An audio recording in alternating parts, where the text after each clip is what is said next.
तो गाइस मैं हूं अंकित और आप देख रहे हैं रेसलिंग फैंस नेटवर्क। शुरू करते हैं सबसे पहले मंडे नाइट रॉ की व्यूअरशिप से। तो मंडे नाइट रॉ की व्यूअरशिप निकल के सामने आ चुकी है।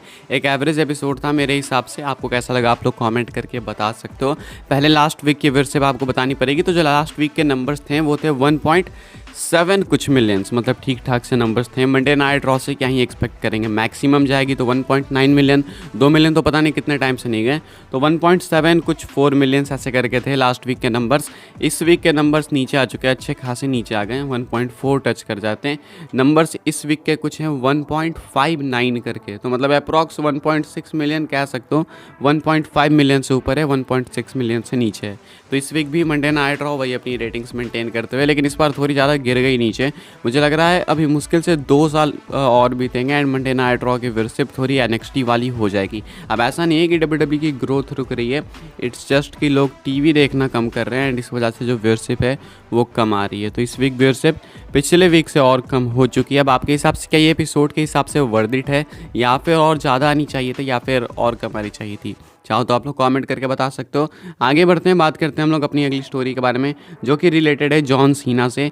जॉन सीना के फ्यूचर प्लान्स क्या है WWE के अंदर? फ्यूचर प्लान्स से मतलब ये नहीं है कि मैं अभी सुपरस्टार स्पेक्टेकल की बात कर रहा हूँ, इसके आगे की लॉन्ग टर्म की बात कर रहा हूँ, मतलब रेसलमेनिया को लेकर क्या प्लान्स हैं। तो रिपोर्ट है रेसलिंग ब्लॉग की तरफ से, जहाँ पे बताया गया कि एक टाइम था, मतलब ज़्यादा टाइम तो हुआ नहीं, इसी समर स्लैम के अराउंड चांसेस थे, इस समर स्लैम या पिछले समर स्लैम के अराउंड चांसेस थे कि लोगन पॉल को फेस करेंगे जॉन सीना, बट वो मैच नहीं हुआ, वो अभी भी ऑन होल्ड है।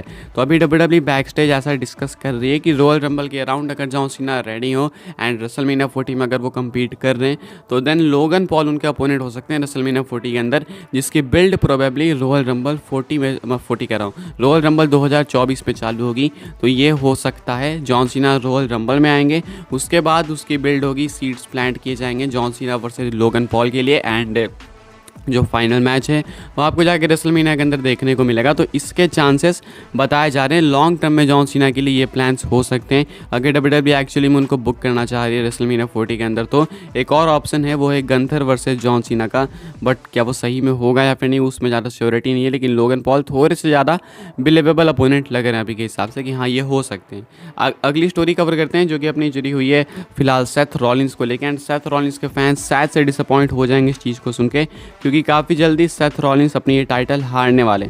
अब देखो, सेथ रॉलिंस को चैंपियन बनाने के लिए फैंस ने एजेंडा चलाया था, तभी जाके सेथ रॉलिंस चैंपियन बने। मतलब ये जो नई वाली टाइटल आई थी वर्ल्ड हेवीवेट चैंपियनशिप, तो इसके लिए सबसे पहला नेम सबके दिमाग में सेथ रॉलिंस का ही था। उसके बाद भले ही फिन बैलर थे या फिर जो भी थे, तो सेथ रॉलिंस चैंपियन तो बन गए, लेकिन ये रेन ऐसी कोई रही नहीं है खास जिसे कोई याद रखे, मतलब मेमोरेबल रेन नहीं है। अगर रॉलिंस आज के आज हार जाते तो उतना कोई याद भी नहीं करेगा, क्योंकि पहले तो इस टाइटल में कमी है, इस टाइटल को उस तरीके से दिखाया नहीं गया है। मतलब बोला तो गया था कि ये टाइटल रोमन के टाइटल की तरह ही वैल्यूएबल है, प्रेस्टीजियस है, बट एक्चुअली में है क्या वो सबको पता है। तो ऐसे में टाइटल की कमी तो है ही, साथ में शायद थोड़ी ज़्यादा ये टाइटल डिफेंड हो गई, इसकी प्रेस्टीज कम हो गई, तो इसकी रेंज जो है सेथ रॉलिंस की उतनी ज़्यादा मेमोरेबल है नहीं। अब करेंटली आप नोटिस कर रहे होगे कि इंजरी WWE काफ़ी कुछ कर रही है सेथ रॉलिंस के साथ, तो मे बी ये एक एंगल भी है। मतलब इंजरी तो है फॉर रियल, 4 साल से शायद कुछ प्रॉब्लम है सेथ रॉलिंस को, बट हो सकता है कि WWE इसको एक्चुअली ऑन TV ला के सेथ रॉलिंस से टाइटल लेना चाहती हो। मे बी इवन पे बैक में भी रॉलिंस हार सकते हैं शिंसुके नाकामुरा के हाथों। तो आप प्रिपेयर रहो, अगर आप सेथ रॉलिंस के फैंस हो तो कहीं पे भी कभी भी ये टाइटल ड्रॉप हो सकती है। आखिरी स्टोरी कवर कर लेते हैं, जे उसो से रिलेटेड है। क्या जे उसो अपनी खुद की ब्लड लाइन बना रहे हैं, एंड क्या वो आएंगे बैकअप के साथ इस बार? क्या वो WWE रिटर्न के लिए कुछ बैकअप इकट्ठा कर रहे हैं? तो रिसेंटली में जे उसो काफ़ी सारे ब्लड लाइन के मेंबर्स से मिले, मतलब अपनी फैमिली से। ब्लड लाइन के मेंबर्स का मतलब यही है। अभी रिसेंट में एक फ़ोटो निकली है, वो है जेकब फाटू के साथ। ये तो सिर्फ एक फ़ोटो है, बाकी बताया जा रहा है कि और भी लोगों से जे उसो मिले हैं। तो ये जेकब फाटू के साथ वाली फोटो निकल के सामने आ चुकी है, एंड ये इंडिपेंडेंट रेसलिंग में रेसल भी करते हैं, एंड WWE के अंदर आने के इनके अच्छे खासे चांसेस हैं। तो जे उसो अगर लोगों से मिल रहे हैं, तो क्या ऐसा हो सकता है कि एक जे उसो की साइड की फैमिली हो, एक रोमन के साइड की फैमिली हो?